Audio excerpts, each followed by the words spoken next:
Welcome back to Einstein Media Center, your one-stop shop for all unnecessary media dissection. Today we are joined by a very special guest. Give a big welcome to the band Fauxtrot, hailing from various parts of the Northeast. How you guys doing today? Doing good. I'm doing good. Yes. Cool. Can you just quickly go around, introduce yourself, and tell us what you do in the band? I play guitar. My name's Austin in Fauxtrot. My name is Singer, and I play Robert in the band.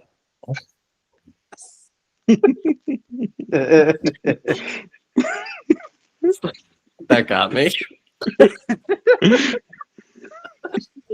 Austin did it backwards, and then I did it even more backwards. All right. So, Robert, you and I have talked a little bit before. We kind of talked about Foxtrot. We talked about your solo stuff. But at that time, there's nothing really new out, back then, a few months ago. But we're about a month out from your most recent single with Foxtrot. Can you please pronounce it for me? I don't want to fuck it up. The single name? Yes. Picture Perfidy. All right, that's what I thought. Featuring Carter Jones of Origami Button. Yep. Can we just talk about that single? It was the first music from Foxtrot in a while. Had a really cool feature on it. A little bit of a different sound, heavier at times. Just wanted to hear, let's talk about the song. Let's hear where that came from.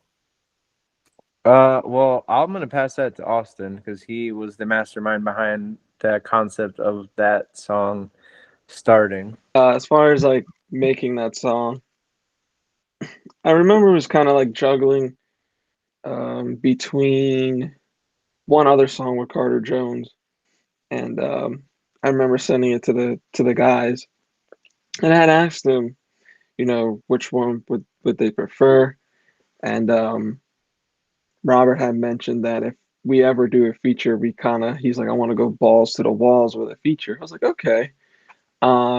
So the idea was like, okay, Robert and Carter Jones kind of have like a similar, they they both draw similar influences from like the same ballpark. So it's just like, okay, how do I make something that still sounds relatively heavy, but is also still, they can still sing on it, right? It's not like so heavy that Carter's like, yeah, I'm not doing this, and then Robert's like, yeah, I'm not doing this either. Um, but when I was making the song, it was kind of like more of a stream of consciousness when I was writing it, because I was just kind of like just playing along with riffs and kind of like putting the pieces together. And then for Carter's part, it took a little bit more thought, just mainly because I was like, okay, if I have him on a song, we're having him on a song, I want him to kind of like own his part. So I made sure to kind of create a lot of space for him, just so he's just kind of like when he comes in, he's like there. And was supposed to be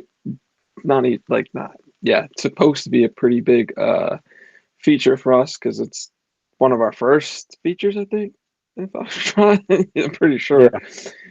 So because it was like a pretty big deal, I wanted it to be something huge for us, and and then Carter smashed it out of the park. So can we talk a little bit about that relationship? Like, how did that feature with him even come about? Because it sounds like you were able to try and tailor the song to his abilities and what you thought he would best fit on. So just wondering like how you formed that connection with him. I can't remember how we started the conversation in the band about. I don't know if you remember, Austin, if it was like an idea that I had or you had mentioned. I don't know who recommended doing it, but they're one of my favorite bands, and I've talked with them at shows and things, and I've spoken to Carter a couple times, and we were talking about getting a feature, and I think he came up in the conversation at some point, and then because I had met him and we've spoken, I felt like we had started to develop some kind of relationship. And then as time has gone on, I talked to him more and more, and then I brought it up in a conversation, and I sent him. He didn't know who our band was, so he was like, "Send me a track, and I'll get a vibe from like your sound." And I was like, "Yeah, I can do that." I mean, our new stuff's not going to sound like this exactly, but like you'll get an idea of like generally what we sound like. And I sent him Retrace, and he's like, "Oh, this is really cool." And I was like, "Okay, then we'll send you the demo of what we have." And then I sent him the one of the first like recorded demos of the song, and he was like, "This song has a lot of really cool movement," is what he said. He said that there's a lot of unique characteristics to it, and the movement in like the guitars is really interesting. Um, and again, like Austin said, he gave him a lot of space to sort of spread and his wings, if you will.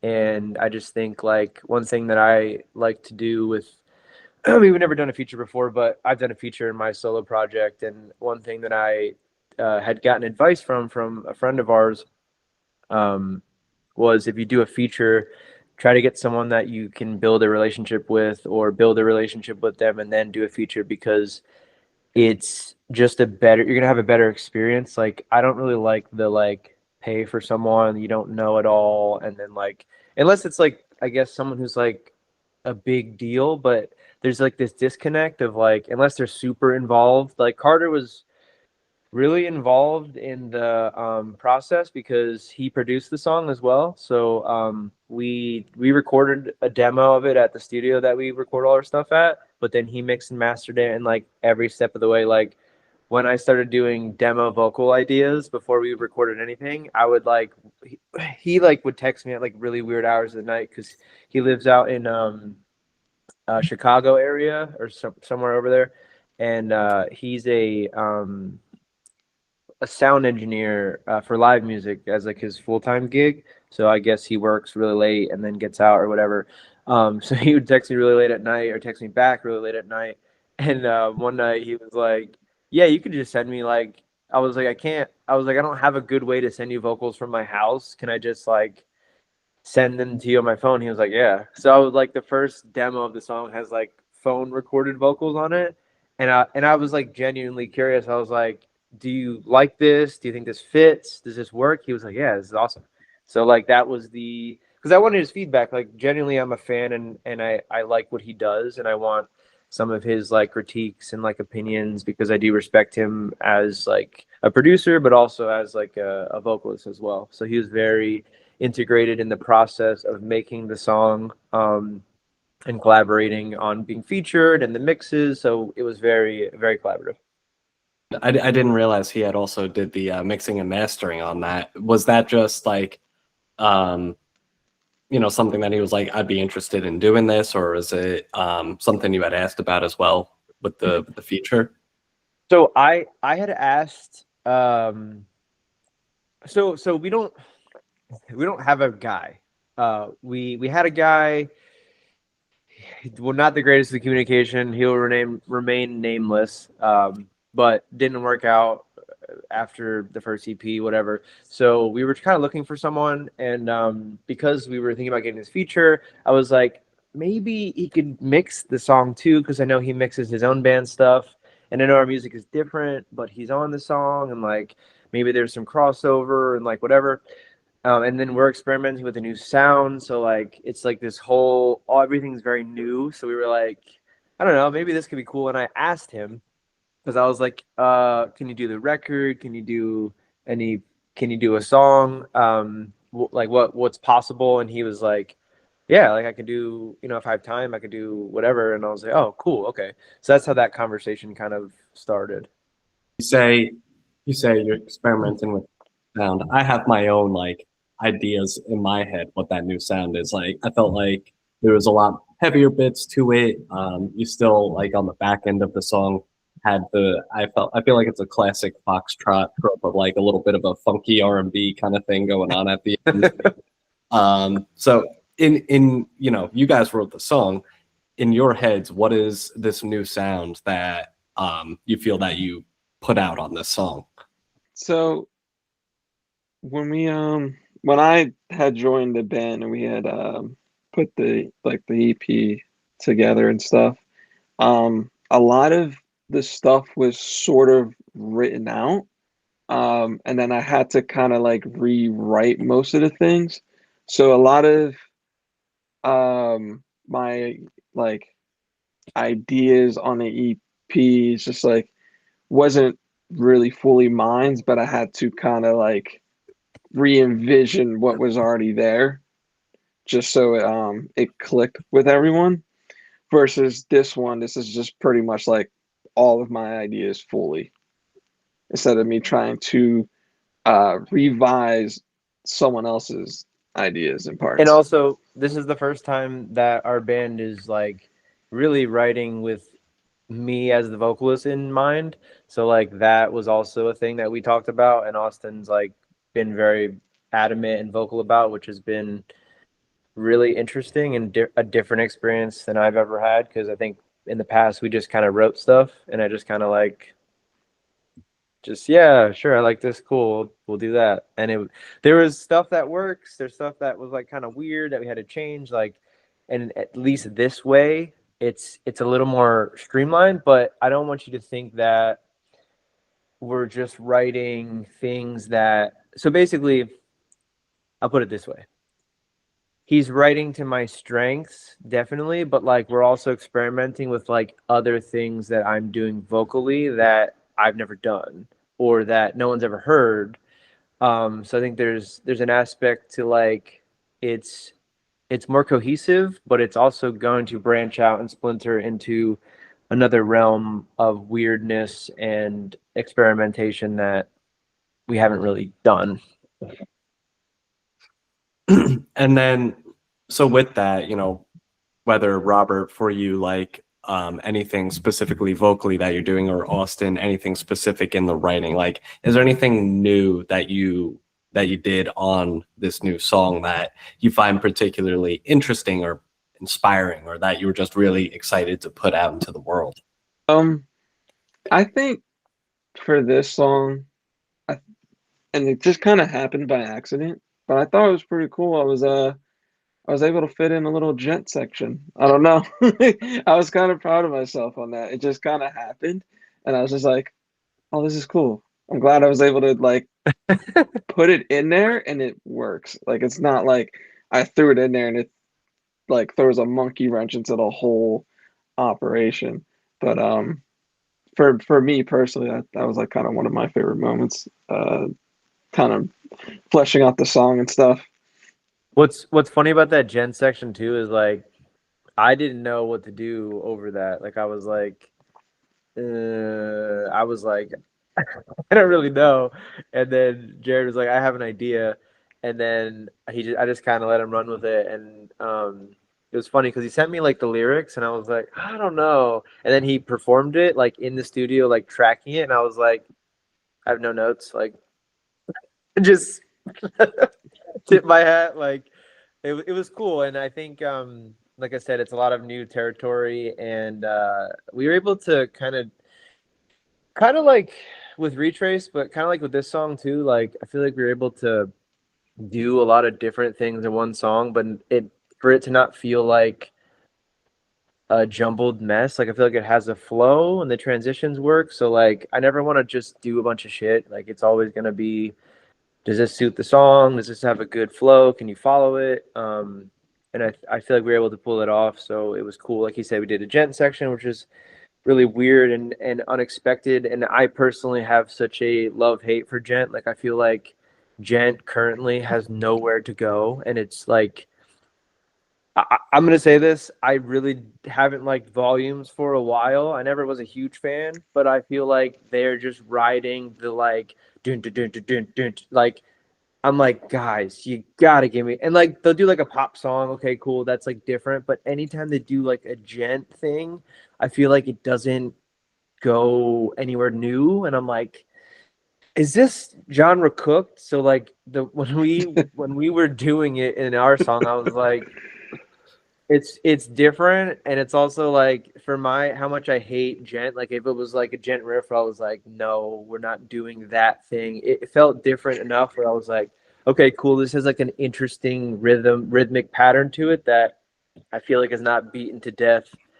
Um, so yeah, I just feel like with this new song, we were able to tackle a bunch of different territories, like sonically, that maybe some people haven't heard. But like you said, some things that are kind of familiar with, like a funky R&B kind of thing part. So it's funny that you picked up on that. I don't know if that's intentional because like Austin, like he said, had a lot more creative control over the sound of this song. It's just kind of what he did. I don't know if it was because of me and Carter in being in that realm vocally, or he, like you said, stream of consciousness just went there. Yeah, I mean, that's really fun. It's funny, you know, you talk about like your trepidations about a gent part, but I guess it's like, you know, you're just microdosing a little bit of gent. You know, it's a small part of the song, and it's interesting because in the sequencing of the song itself, it's like, oh, this is a new part. This is like attention grabbing and ear grabbing, and then you move out of it. But similarly, it's like you were saying before, it's not a bunch of like disparate parts just sewn together. There's a nice even flow to that. Is that so? Like obviously that's something you're thinking about, but how do you reconcile that when you're also writing a little bit of a stream of consciousness style? Yes, I've been like noodling a lot for a lot, like a long time. Um, so I have like I guess a very specific ear. So like if I'm writing a riff or whatever, um, if it if it just doesn't sound like I guess within key for me, I'm not gonna use it. But typically what I will do is if I find something interesting, I will try to see if I could maybe change up the rhythm of how I'm playing it. Maybe I can ar ar arpeggiate some of the notes, the chords or whatever. Just kind of figuring out what I can do to make it different. A lot of the times, as like growing up and stuff, and I would try to write songs. The one thing that I would try to do if I could was try to make this song sort of um, evolve in a certain way. So like as you're listening to the song, um, there's always something progressively different happening. And it's just the way that my I guess my brain has a way of just has taken a liking to that kind of like writing style, just kind of like verse one sounding different from verse two, and then like just all these different parts that sound differently besides the chorus. And usually that's the hardest part for me is like, okay, I have this chorus idea, but now I have to try to link it all together with all these different parts with like the verses, the bridge, the breakdown, and somehow find a way to circle it all back together where it still makes sense for the listener and the listener doesn't feel like I'm just forcing it just because it's a song. It's funny you say how you feel like you kind of have an interest in not necessarily like a linear song structure, but like each of the verses having a bit of a different sound to them. Maybe not, you know, doing like a legitimate ABAB kind of thing where like each of the verses are a bit different. Because Robert, I feel like in a lot of your solo stuff, in the Book of Baird stuff, you do a lot of that as well. Do you find that like the fact that you have this similar ethos and like writing style, that it helps you guys write more cohesively as a band? Let me think. So Austin definitely has a thing that he does that he's really good at. And I know these things. And because I'm a psychopath and I'm obsessed with songwriting, I will sometimes purposefully redirect Austin or give a suggestion and like, I know you want to do this, but like, how about we try this? So like there's moments like that, and so for example with Perfidy, you might not know this, but there's actually 4 choruses in this song. The intro is a chorus technically. There's 2 choruses. There's 3 choruses. So like, but the thing that's cool is like the first chorus is the intro, but he plays like a lead over it, and you don't know it's the chorus. And then the second chorus has like a tapping riff over it that makes it different. And the last chorus, I think he changes up rhythmically how he's playing it slightly. Correct me if I'm wrong, Austin. Do you do that, or is it just a drum thing? So the last chorus, Mhm. it's just kind of crazy. So like yes, the intro of the song is the chorus, and then after that it's just the chorus. Just just kind of like some lead parts doing some stuff.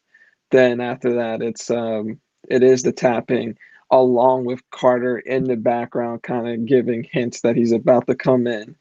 And then the last chorus, I wanted them to kind of like have like a last sing along together. And then what I did for the leads, I just kind of like took some notes and I just kind of like let some notes ring out at the very end. But yeah, each time the chorus came, I figured if we're gonna repeat the chorus, I at least want to make subtle differences each time that it comes Yeah. back. which is something that I also love in the music that I make and also in our band. So it's like we're very, I'd say we or whoever, all of us, kind of very interested in if even if something's like this song, I would argue, kind of is more straightforward than you really might realize. We just put some stuff over top of it that kind of sends you on like, oh, that part's interesting. Oh, but it's actually pretty simple if you really break it down to that. But again, it's about flow and consistency. So to answer your original question was, yes, I think that I personally take note of like how to take like a simple song and make it more interesting. And again, that progression as you go. Well, this time around, we're going to throw this in. And like, I love that, especially with Carter, where it was like on the second chorus, I just like do some ad libs. And then on the last chorus, like, let's do like a layering. And I was like, I had some ideas. And he was like, I'm going to do like a rock opera, harmonic opera, like, let me just show you what I have. And I was like, okay. And then I was like, all right, we're good. he just sprinkled all this shit on top. And I was like, that's awesome. And again, it's just so much more fun when you're able to have that connection with someone and also like be on the same page with your bandmates about like creativity and like stuff. And I can't say that this song was 100% easy the whole time to make. Because I think we were in the rehearsal space one day writing this, and like there's this argument on like the middle of the song having like this like offbeat time or like this straight beat time. And I was like, if you motherfuckers don't think that this halftime beat is the thing, I'm leaving this rehearsal space because there's no fucking way that you guys don't think this is sick. So originally everyone voted on the fucking beat thing. And then I was like, okay, let's play both of them back to back. We did that, and then the second time was the halftime thing or the off time thing, and everyone was like, actually that one's kind of sick. And I was like, I told you motherfuckers that was the thing. So it's like, I don't know, it's just cool to like experiment and like, you know, be on the same page with people, but also like just try stuff.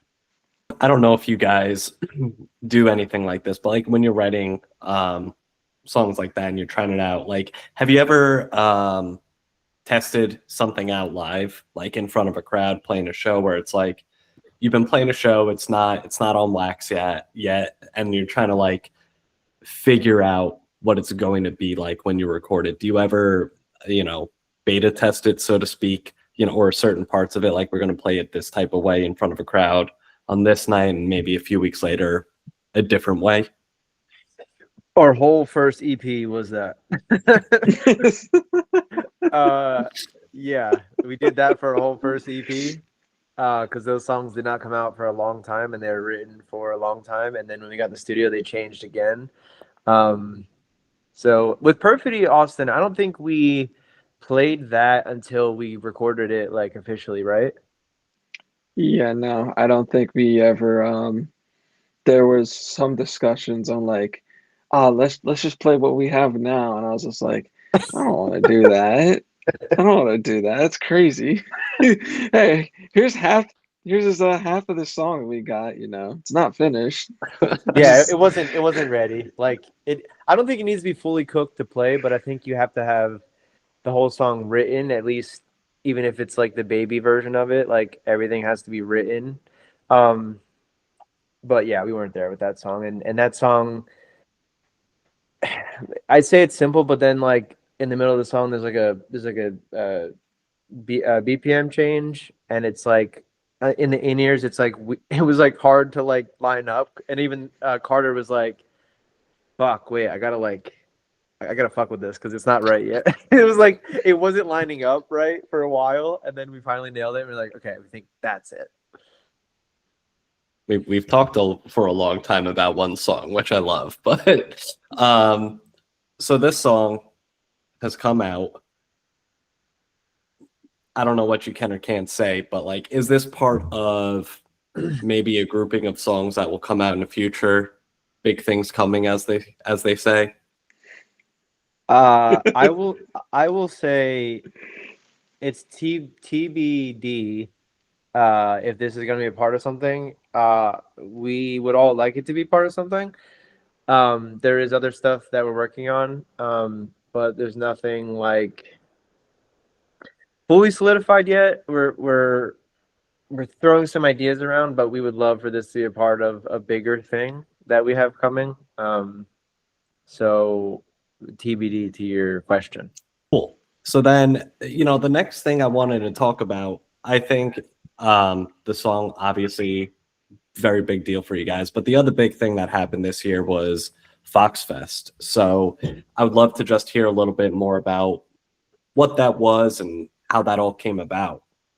So I play music in an area where they're not very kind to people who, I don't even know how to define who they're not kind to, but like basically if you go to the local shows, you support the scene, you're active in the scene, you know everyone, they're not very kind to you in giving you opportunities or helping you with stuff. Like it's very like gatekeepy, and it really pisses me off because like we're from Philly technically, but I don't live in Philly. I'm not even that close to Philly. So it's like kind of annoying to always go to Philly to play shows, which I'm fine with, but it's like, man, I wish I could just play in my own area. There's places that we can play.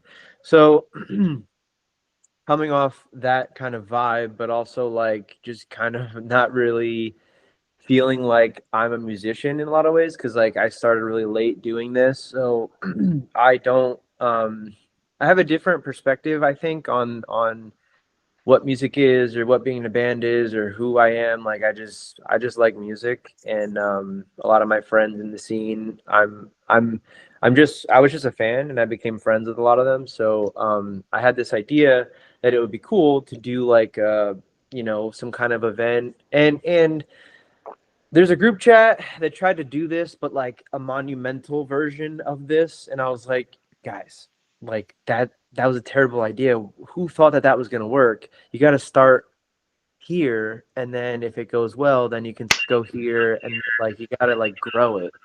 So I had this idea to kind of start this festival or event where it's like a bunch of bands that I respect and that I've formed bonds with or relationships with over the years. And there were other bands that I had talked to who it couldn't work for logistics, and then dates changed, and there was a lot of like doing this. One of those bands was Cat Company. They were supposed to be on it, and they unfortunately couldn't do it. But their drummer was with another band that ended up playing it anyways. So like a fourth of them were there. So hilariously enough, they did make it in part. They were playing with Letters to Part. Shout out to Letters to Part from Florida.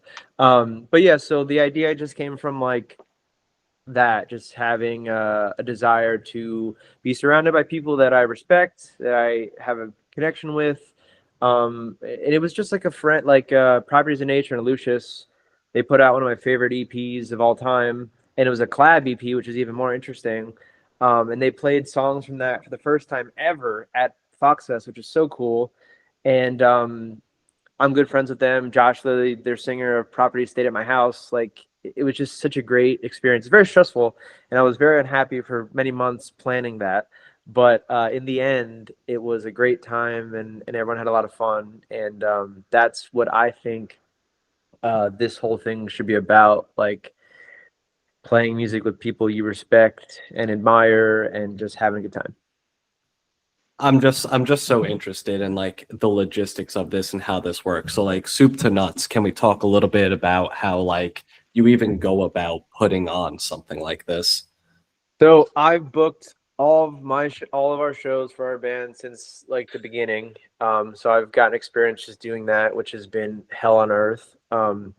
Anyone who books shows for anything, God bless them, because it is a miserable time.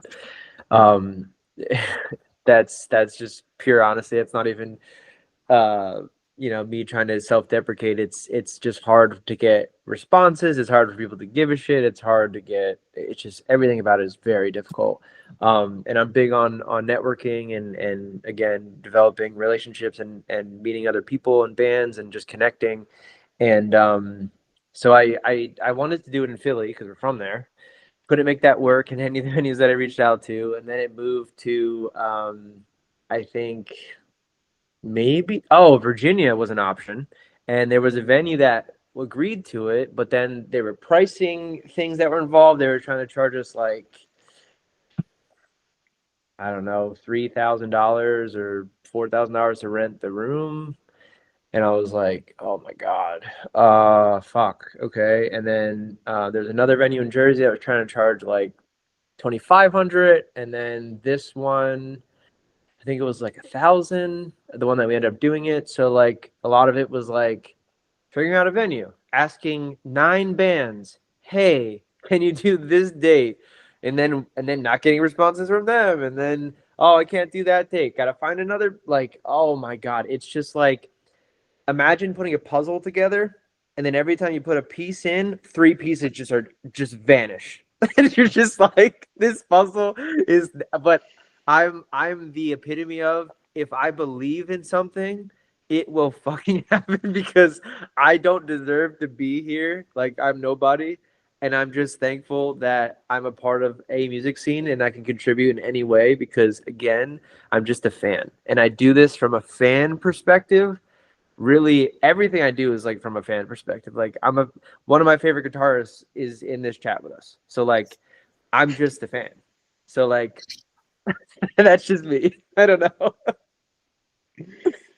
You know, it's really cool because I think you could tell. I mean, I'm just it's so interesting how you're able to get like really you got some really big names there. Like I in the grand scheme of things, when you look at what this type of post-hardcore scene is, like you got Andreas on there as the headliner, and like to me that's like a really big deal because And shout out, I DM'd him. We played with him like 3 years ago at the same venue. We opened the show, and he was like, "Yeah, I just gotta talk to so and so," and he let us play with him years ago with I Met a Yeti, and it was cool to come full circle. We had that connection still, and then later on, I was like, "Hey, I'm throwing this festival. We'd love to have you headline.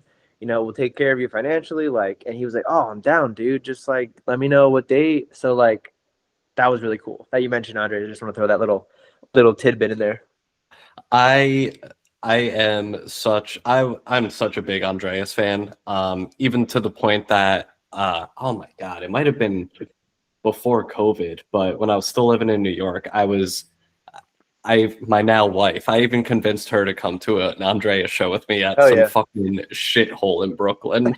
But it was awesome. Was it Kingsland? Yes. What year did you see them? Or Dude, I what? swear it What was was the tour? Who were the bands? was Was it it the Ebola? Patternist? No, it wasn't.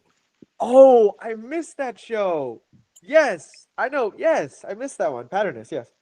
Yeah, no, I mean it's really cool. So like when you are putting together something like that, like you got bands from relatively far away. Yet you said you had 9 bands on the bill. How are you reaching out to like 12, 15 bands expecting a bunch to say no, not be able to? Like, what is that booking process like? Yeah, so you basically reached out to like 15 bands, so you have like backups. But the sad part is like you can't reach out to them. Well, no, you can reach out to them all at once, but what always happens is like you get too many people, and then like you basically just like order of like who said yes, which is the only fair way. But it's like, hey, even though you can't do this, I bet money someone's gonna drop. So if you're open, hey, the date changed. Can you do this date? We lost this band, so like it was a lot of like, hey, you can't sit with us right now, but like here's my number, and you might get a call. It was like one of those things. How many times did Fox Fest almost not happen? Well, there were 4 different venues, and they were like 6 or 7 or 8 different dates. Some venues had multiple dates. Like the venue we booked changed the date like 2 or 3 times on us, which Cat Company's one message was even like, I'm really sorry. It sounds like you're having a hard time. Like, I get it, man. Like, unfortunately, we're not gonna be able to do that date. And I'm like, it's all good, dude. I'm suffering. And mind you, this is I have no other. It's not a team. It's me. At what point can you start even announcing that it's going to happen or start selling tickets or anything like that?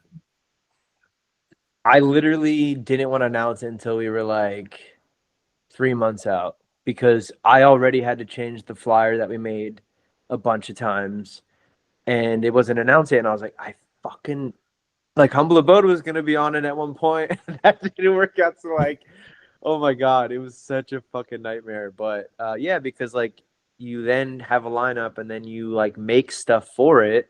And then if you announce it, you have to retcon everything. You're like, oh well, that post we just did, yeah, fuck that one. Here, this one's one that matters. These are the bands. Like, oh, here, updated flyer. I know all these people saw this, but it's just, God. You give me PTSD going back through this. Well, you're gonna hate. Yeah, you're gonna hate my next question. Is are we going to get a second one? That is a good question. So truthfully, although that was hell, I did have a great time, and I think the experience outweighed my mental strain. So there will be another one. The thing is, I don't want to be absent from playing it. I guess we could be as a band be absent. But I don't want to be. Especially it's called Fox Fest. Like I feel like we should be there or be on it. And we're not gonna play a show until we have like stuff ready. And I don't know if this year will be ready or not because we have a big undertaking of things that we're doing. So like it's really dependent on us and what we're doing or not doing, I guess. It's a good Got it. question. But during the show, was there like any? I mean, I'm sure you've seen a lot of the bands that played. But was there anybody in particular that you were like really excited to see play, or you were just like, I don't know, particularly blown away by? Austin, you go first. I'm gonna think about this. So there was a lot of bands that we had there. And then we made sure to have some of the local bands there, like with Sales Headers from Jersey. We had one band called Sauce. I never heard of them, but I actually bought one of their hoodies, and they were an instrumental band, which I didn't know at the time. But I think if anyone that was like a big fan of Sean, Sauce is definitely one of those groups. As of right now, when I was talking to them, I don't know if they're like done for or they're like on hiatus. A lot of those guys are like trying to focus on school. So, but I do know when I was talking to one of the guys in the band, I think he said he would want to try to continue it, but he said with everyone focusing on school, um, he's like, maybe we might be able to make it happen. Not sure. So, but yeah, it was Sauce, and it's like spelled SAWCE. So, but they surprised me. I've seen Andres before. Andres is like a combination of like you're gonna get music. You're also gonna get a little bit of like a comedy show. That's one thing that I've noticed, especially playing with Andres twice. It's like it's a full on thing. It's not just like even the music. Like you're gonna get some laughs in between some of the songs and stuff. And just his energy in general is pretty infectious. So and it's also just pretty cool that Andres is just like down to do anything. Like if you give him a certain plan and kind of structure on how he has to go about it, he's down. Like this dude flew all the way from Cali, like the whole opposite end of the fucking country, you know. Um, and then it was interesting to see even I think it was first for me seeing Lilac Kings, and yeah, no, that what's his name? Robert, what's his name? The Dylan, the main guy. singer. Yeah, Dylan's a nut. Some of the stuff that he was doing and singing at the same time, I couldn't fathom fucking doing. It's just, it was just overall. I think there was a lot of like very talented bands that we had on this set, and it was pretty cool to um, be able to kind of share the same stage with everyone. So. Yeah, I think I agree with the last point that he made, especially. Again, just like friends and like people that I was a fan of, but I loved watching. I actually completely forgot Sauce was on the bill. They were they were like, I was shocked that they wanted to do it, and it was cool they were on it, especially being so close to where we played. Uh, like they're amazing musicians. They're so nice. So thankful for them. And yeah, like I love Lilac Kings, Letters to Part. Like I have a very sweet spot for like ambient, like post-hardcore slash prog music, whatever you want to call it. Very like atmospheric. You can hear some of that in my solo stuff. I love that genre of music. And Letters to Part and Lilac Kings are like steeped in that, and I love seeing them. And um, Dylan is a good friend of mine, so just catching up with him. We don't get to see each other that often, so it's cool to just like hang out and kick it. And even Andre's like after the show, like he was like kicking it, like hanging out. So it's just cool. Like again, everyone was very kind and everyone's very talented, and it was just felt like a celebration of like friendship and a music community from different parts of the U.S. and just coming together to just have a good time and support each other. It felt actually authentic because I've been to shows where it's like, and I hate that shit. I get it. Like I'm an introvert. I don't have any business doing any of this shit because at my core I am the shy. Don't look at me. Don't talk to me. I don't know what to say. I don't know what to do. That's me at my core. And the reason I'm not like that is because I forced myself to be like this. This is not who I am naturally. So it's just like you gotta.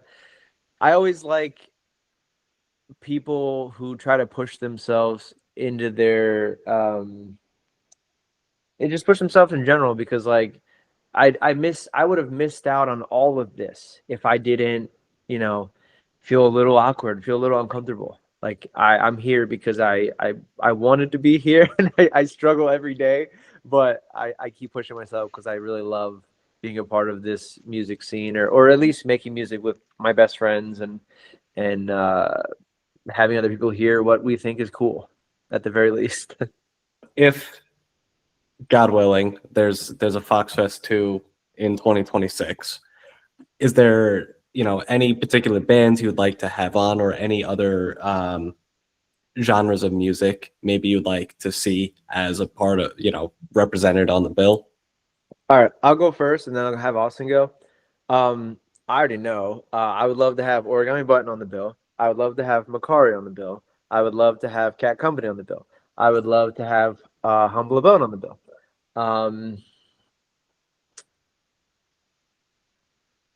And honestly, it'd be really cool if like we got Wolf and Bear to headline or something. Maybe like World Coda or Gold Necklace. Like I don't know.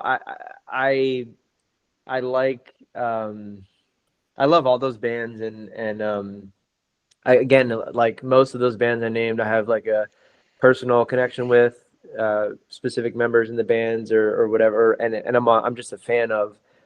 So again, it's the celebration of being a fan and also having some stake in like a connection with some of those guys and those bands. Those are four that off the top of my head that I would throw out there. I think I named more than four, but Austin, go ahead. I think you named like five. Yeah, no, I guess it's tough because I know that there was definitely there's like a couple other bands I think we tried to see if we could get on there, but I don't think we could at the time. But just I guess just to list a few, I guess maybe unknown bands or bands that we've played with that I guess aren't on like big in the scene yet. Um, One of the bands I was thinking was like Fellowship. Fellowship is really good. Um, Homies. Varia is a little bit heavier, Homies. but we played with them. I'm trying to think of who else that we couldn't couldn't get on there. He used to be he used to be in the band called Hollow Pledge, but I filled in for him. We show he's got like this issues thing going on a little bit, so it's but he's in the same kind of ballpark as us, so just a little bit down tuned, but same ballpark as us. Um, Trying to think of who else that we. R.I.P. Death Dance. I would throw them on there, but they're Oh on. yes, yes, yes. We did our Death second Dance. tour with them. Their first tour, our Yeah, second. yeah. No, Death Dance is that one of those bands that we could get on there. That would be great too. Um, It'd be nice to get Oh, one your buddy's band. Sunwell. How did I not say Sunwell? Well, thank you guys. I appreciate you doing this. Before you go, is there anything you'd like to shill to the audience? Okay. We're definitely trying to work on an album. That's like one of our next bigger things. It's gonna take a little bit to get there, but for the most part, we have maybe I would say I think we got like two songs down that I could say like solid. Like there might be some minor changes that need to happen to it, but for the most part, we have two songs down. We could have a potentially three, but we're still kind of like trying to figure that out.